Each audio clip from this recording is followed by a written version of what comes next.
Hi, Siobhan. Hi, Constantina. Us again, and we are on the Career Chat podcast with Constantine and Siobhan. Today, Siobhan, we thought it would be good for us to discuss how one can research employers before submitting applications as part of their interview preparation process. So, just very quickly, if I ask you, what is your top tip on researching employers? Just one. I probably would say if you find a good analysis tool, that would probably be my top tip. By that, I mean something like SWOT analysis, PESTLE analysis, Porter's 5, forces, anything like that. That's what I would recommend because it allows you to analyze the information that you're finding. I think our audience is bright enough to know there's this website I go to, there's that website I go to, but the analysis side, I think, is something we don't talk enough about. Good point. So wherever you find the information from, and we'll touch on different things that you can do to collect this information, what you're saying is really it is important to put this information in a framework which will help you come up with some key takeaways, key findings that you can either quote and use in your interviews, in your applications, but also based on those, design your well thought questions that you ask at the end of the interview. Yeah, definitely. And that can be something that a recruiter's really impressed by your question. Yeah. Brilliant. I still remember actually a few years ago when we did some preparatory work with students at Warwick, and when they went to to a careers fair, employers were so impressed by the depth of questions they were asking. And one employer came to me after the event saying, "Oh, Constina, they know more about my company than I did." And I was, yes, yes, we are there. But okay, so starting researching the company. So what are the resources that students, alumni, candidates can use to research a company? So I would always recommend Prospects because it's my professional body. And I think it's a really useful tool and it's maintained, it's up to date, and it has both job profiles, but it also has sector profiles. So I think if you're looking, for instance, going into marketing, going into cyber, it has a range of resources there. Also, I would look at professional bodies. So again, if a lot of our postgrads are on courses that might be validated or audited by professional bodies, so look to their resources and utilize them. You can have a look at things like Glassdoor. Now, that's particularly helpful if you are trying to find out what the salary range is for when you get those difficult questions. Same with Prospects, it will tell you. And if you're an experienced hire who's returned to get a qualification in the UK, that will help you because it'll tell you the pitch to go for.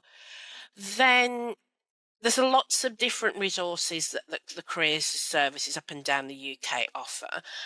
Each individual, I want to move away from the Warwick context here, each individual career service will have connections to industry, will have research tools that you can utilize. And amongst them is the alumni. So look at LinkedIn, look at your LinkedIn alumni groups. I think that's really important.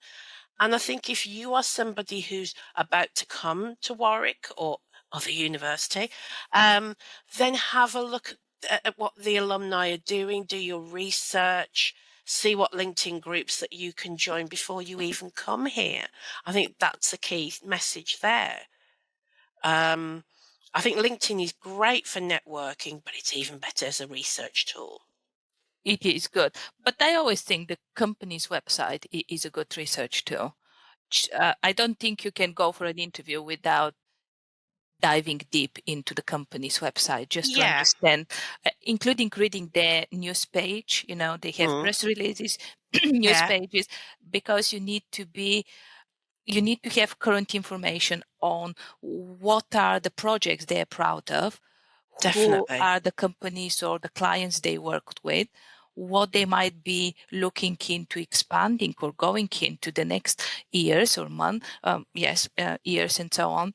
And I think the company's website is really give you also a little bit of flavor around the culture of the organization. I think the culture piece, you can do the research by the things that you suggested, talk to alumni, talk to people who work in that organization, use glass doors because people do comment on the culture within the organization. But also the website, I think, will indicate something. I always, the caveat I add there is you've got to realize that's a marketing tool. Their website is their marketing tool. So they're going to tell you lots of really nice things. And when you get to interview, they're going to ask you a question that says, what do you think the challenges are for us? And if you've just looked at their website, that is really going to unseat you. So I think I'm kind of the mindset that, yeah, look at the website, look, as you say, look at the culture of what they're, what they're expecting their employees to be like, how they, the fit for the company. But if you want to do a SWOT analysis on an organization, and sometimes you can use AI to do this, sometimes you can do a Google search, really old form AI to do this. That helps you to answer those more tricky questions around what are the threats, what are the obstacles that are coming their way, because you probably will get a question. So in the next 5 years, what do you see the big issue in our area is? And that's why I say the sector pages, because I think it goes beyond. I think the danger is people don't look at websites, or they don't look in depth at websites, and they don't even know basic things like, well, what does the company do? Who are their clients? What are their products? What are their services? If you can't answer those questions, you're going to be in trouble. Yeah, that's what I meant for the website. I think the external analysis, you definitely use reliable resources. Like I'll even check the Financial Times. I'll Yeah, check what's on the news. Each reliable media outlet in the UK has a business section, and definitely. see what was the latest news on that company. And usually it has some analysis around the threats, the challenges, the opportunities, investments, and so on going into the organization. I think a lot of students, home and international, will come to university and buy a subscription to The Economist and then never read a single article that's written there. You don't need to do that. You can just do a Google search of news stories for that company. But I think using those analysis tools like PESTLE, like SWOT analysis, like Porter's 5 Forces, McKinsey's 7 S's framework, that's another one.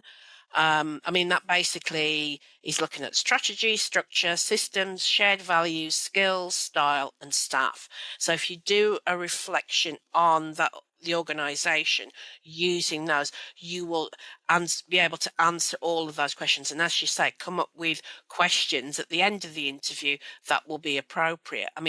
PESTLE, for people who haven't come across that term, it's political, economic, social, technological, legal, and environmental sort of things that will affect a business. So political, Brexit was one, economic, the 2008 slump, all these things, social, COVID, hybrid working, things like that. So Porter's 5 Forces, you're looking at, things like power, buyer's power, competitive rivalry, threat of substitution, whether it's a company or a product or a service, and threats from new entrants to the market. So there's things like that. And you've got things like, for the supply chain people amongst us, things like, value chain analysis. Where's the value that can be added to the company processes? Now, I can go on more, but I think I will lose the audience because, these aren't, fun things, but these are things that you will find a theory. It's like careers staff will say, this is what I use in my day-to-day work. So for me, I use DOTS theory, or DOTS is a framework. It's not a theory, as I was once told. But that's what I use because with my clients, that's what resonates with them because it's very practical. That's why we use cars. We talked about in another podcast.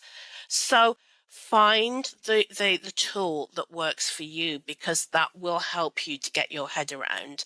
And whether it's SWOT, whether it's PESTLE. I mean, there's an argument that says you use PESTLE first and then you do SWOT if you've got the time to do it. So sometimes you'll use more than one analysis tool. But as I say, it's a bit of a dry subject, so I'll shut up now. No, but plus we know some of our audience will be students on business courses where they've covered those frameworks and use them in assignment on a regular basis. So hopefully they keep using them in preparing for jobs as well. And, like I said, you can use AI as a tool to help you with those, and it can help you to explore a little bit more deeply. I think AI is a fantastic research tool. So I would recommend that you utilize it for that reason, not writing your CV. No, Use it for your analysis. researching. Yeah, that's a good one. Okay. So I think on that note, is this anything, or do you have anything else you'd like to touch on? Just talk to as wide a group as people. Oh, the other one that I would recommend is LinkedIn groups. So if you haven't done your research, you can sometimes you can follow companies on LinkedIn. So that's good. So that alongside their own website, tick. But also X, research their X, check their Twitter account. If you're feeling brave to go onto Twitter, then yes, you can do that. I think, unfortunately, I'm seeing a lot of companies coming off Twitter as a platform at the moment. But have a look at Instagram, have a look at Facebook, because they're still there. But yeah, use whatever platform works for you. And which is up to date. I think yes, current information is current. Quote. Yeah. Okay, and I think that's these are all my questions actually that I had for today's episode, Chief. And I'm sure we'll revisit and probably add some new ideas to that. I think there's always going to be aspects that we're going to come back to when it comes to researching recruiters. There's always going to be new tools that we find. And we're just going to carry on, if we get any comments, questions from our audience, we're more than not likely to come back to this. Sure. Lovely talking to you today, and have a always wonderful lovely day. talking to you. Ciao. Bye-bye. Bye.